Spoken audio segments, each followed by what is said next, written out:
नमस्कार। यूपी तक के इस मॉर्निंग शो सुर्खियां में आपका स्वागत है। मैं हूं आपका संतोष और इस बुलेटिन में बताएंगे हम वो खबरें जो बनी है तमाम अखबारों की सुर्खियां। तो शुरुआत हाईकोर्ट के लखनऊ बेंच के उस टिप्पणी से जिसमें कहा गया है कि क्या चुनाव आयोग के पास या प्रशासन के पास कोई ऐसी व्यवस्था है जिससे प्रत्याशी जब चुनाव के दौरान अपने हलफनामे में जो संपत्तियां दर्ज कराते हैं उनका कोई वेरिफिकेशन होता है। यानी सीधे से हाईकोर्ट की लखनऊ बेंच ने पूछा है कि चुनाव के दौरान प्रत्याशियों के द्वारा जो संपत्ति की घोषणा की जाती है क्या उसकी कोई जांच भी होती है कि नहीं, या फिर प्रत्याशी झूठा हलफनामा देकर अपनी कम संपत्ति दिखाकर वो अपना आवेदन देते हैं, चुनाव लड़ जाते हैं। इसको लेकर हाईकोर्ट की डबल बेंच ने चुनाव आयोग से, प्रशासन से ऐसी व्यवस्था सुझाने के लिए कहा है जिससे पता चल सके कि कोई भी प्रत्याशी गलत हलफनामा तो नहीं दे रहा है, वो अपनी संपत्तियों का गलत ब्यौरा तो नहीं दे रहा है। इस पूरे मामले को लेकर चुनाव आयोग और साथ ही प्रशासन से उम्मीद की गई है कि वो जो हलफनामे में प्रॉपर्टीज दिखाई जाए उनका कैसे वेरिफिकेशन होगा, उनका कैसे ये सत्यापन होगा कि प्रत्याशी ने जो संपत्तियां बताई हैं उसके पास उतनी ही संपत्तियां हैं, अधिक संपत्तियां नहीं हैं, वो बेनामी संपत्तियों को छिपा रहा है या अपनी तमाम प्रॉपर्टीज को छिपा रहा है। इसके बाद बात कोडीन कफ सिरप के मामले की करेंगे जिसने उत्तर प्रदेश की सियासत को भी गरमा दिया है। दरअसल उत्तर प्रदेश एसटीएफ ने यानी यूपी एसटीएफ ने अमित सिंह टाटा और आलोक प्रताप सिंह की गिरफ्तारी के बाद जो सबसे बड़ी कड़ी है वो है विकास सिंह नरवे की। विकास सिंह नरवे की गिरफ्तारी यूपी एसटीएफ के लिए चुनौती बन गई है। चुनौती इसलिए बन गई है क्योंकि यूपी एसटीएफ ने जब इस मामले चर्चा में आया, मामला गरमाया, तो अमित सिंह टाटा को गिरफ्तार किया। अमित सिंह टाटा की गिरफ्तारी के बाद पूर्व सांसद धनंजय सिंह के करीबी आलोक प्रताप सिंह का नाम आने लगा। आलोक सिंह शुभम जायसवाल की तरह देश छोड़कर ना फरार हो जाए, इसकी आशंका को देखते हुए यूपी एसटीएफ ने पूरा फोकस आलोक सिंह की गिरफ्तारी पर लगा दिया।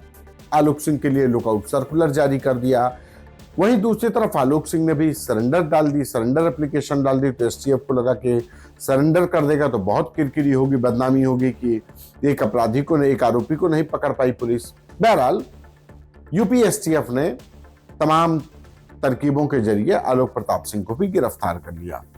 लेकिन अमित सिंह टाटा और आलोक प्रताप सिंह के बयान के से जो बात सामने आई उसमें साफ हुआ कि शुभम जायसवाल से मिलवाने वाला जो अमित सिंह टाटा और आलोक सिंह को शख्स था वो था विकास सिंह नरवे।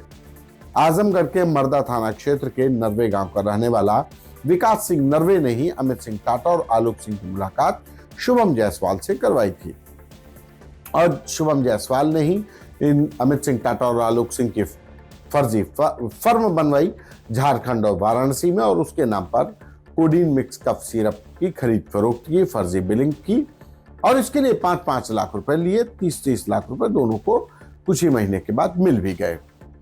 यानी विकास सिंह नरवे वो कड़ी था जो शुभम जायसवाल और अमित सिंह टाटा, आलोक प्रताप सिंह के बीच की कड़ी था जिसने इनको मिलाया। ऐसे में विकास सिंह नरवे की गिरफ्तारी चैलेंज हो गई, लेकिन अब विकास सिंह नरवे फरार है, विकास सिंह नरवे अंडरग्राउंड है। अब आशंका जताई जा रही कि कहीं विकास सिंह नरवे भी शुभम जायसवाल की तरह भाग न गया हो, क्योंकि जो जानकारी मिल पा रही है कि अमित सिंह टाटा की गिरफ्तारी तो नवंबर के पहले सप्ताह में हुई, लेकिन जैसे ही कोडीन में कफ सिरप की सुबुगाहट तेज हुई उसके बाद से ही विकास सिंह नरवे फरार हो गया।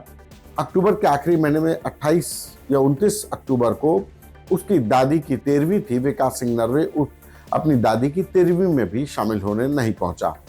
यानी उसको आशंका थी कि आज नहीं तो कल एसटीएफ या तमाम एजेंसीज उसके ऊपर शिकंजा कर सकती हैं, उसका नाम बहुत तेजी से आ सकता है और इसी के चलते वो अंडरग्राउंड हो गया। अब एसटीएफ को ढूंढने नहीं मिल रहा है, लिहाजा एसटीएफ एक तरफ जेल भेजे गए आरोपियों की तरफ से जो बेल एप्लीकेशन डाली गई है, शुभम जायसवाल की तरफ से इलाहाबाद हाई कोर्ट में बेल एप्लीकेशन डाली गई है, विभू राणा की तरफ से एप्लीकेशन डाली गई है, जाहिर सी बात है अमित सिंह टाटा और आलोक सिंह भी बेल एप्लीकेशन डालेंगे तो इनकी जमानत ना हो जाए, उसके लिए लिखा पढ़ी में जुटी है। तो वहीं दूसरी तरफ एसटीएफ के सामने चुनौती विकास सिंह नरवे की गिरफ्तारी की भी बन गई है, क्योंकि विकास सिंह नरवे वो कड़ी है जो शुभम जायसवाल के सिंडिकेट को और आलोक सिंह के सिंडिकेट को, आलोक सिंह के सिंडिकेट इसलिए नाम ले रहे क्योंकि आलोक सिंह एक दूसरे धड़े का व्यक्ति था। पूर्व सांसद धनंजय सिंह का तो करीबी है ही, लेकिन कहा जा रहा है कि आलोक सिंह के जरिए ही शुभम जायसवाल ने कोडीन मिक्स कफ सिरप के कारोबार को झारखंड से लेकर पश्चिम बंगाल और बांग्लादेश तक फैलाया था। लिहाजा विकास सिंह नरवे एक पहेली बन गया है। बात अब एसआईआर की। एसआईआर को लेकर उत्तर प्रदेश में गहमा गहमी है। राजधानी लखनऊ में मेयर सुषमा खरकवाल ने एक तरीके से वो अभियान चला लिया है। उन्होंने सीधे से जो झुग्गी झोपड़ियों में रहने वाले अवैध बांग्लादेशी हैं, रोहिंग्या हैं, उनके खिलाफ चेकिंग अभियान चला रखा। पहले भी वो इनके मौजूदगी को लेकर आशंका जताती रही हैं और अब उन्होंने सीधे से 15 दिन का वक्त दे दिया है कि 15 दिन में ये अवैध बांग्लादेशी और रोहिंग्या शहर छोड़कर चले जाएं। वहीं दूसरी तरफ इनके सत्यापन का कार्य भी तेज पकड़ लिया गया है। मुख्यमंत्री योगी आदित्यनाथ ने ऐसे अवैध बांग्लादेशी या रोहिंग्या यानी कि अवैध नागरिकों को वापस भेजने के लिए डिटेंशन सेंटर बनाए जाने की घोषणा की थी, लेकिन अभी राजधानी लखनऊ समेत तमाम शहरों में ये डिटेंशन सेंटर आइडेंटिफाई नहीं हुए कि आखिर ये जो लोग चिन्हित हैं उनको कहां रखा जाएगा।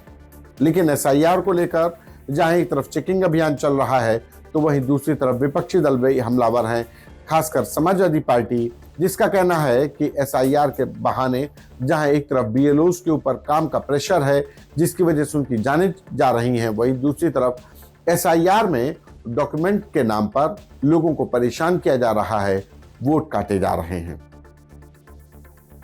इसके बाद बात एक और अपराध की। साल 2020 महीना दिसंबर, जब बंथरा थाने में तैनात पुलिसकर्मियों ने 4 लोगों को सरिया चोरी, लोहे के सरिया चोरी के आरोप में गिरफ्तार कर जेल भेज दिया। अब यह मामला फर्जी पाया गया है। इस पूरे मामले में एंटी करप्शन की टीम ने जांच करने के बाद इन सभी 4 पुलिसकर्मियों को, जिसमें राजेश सिंह, संतोष सिंह, 2 सब इंस्पेक्टर समेत 4 पुलिसकर्मी हैं, इनके ऊपर उल्टी एफआईआर दर्ज हो गई है। कहा जा रहा है कि एक परिवार को फंसाने के लिए पहले दिसंबर 2020 को लोहे के सरिया 2 लोगों से बरामद होते हैं। एफआईआर पुलिस की तरफ से दर्ज होती है और एफआईआर दर्ज होने के बाद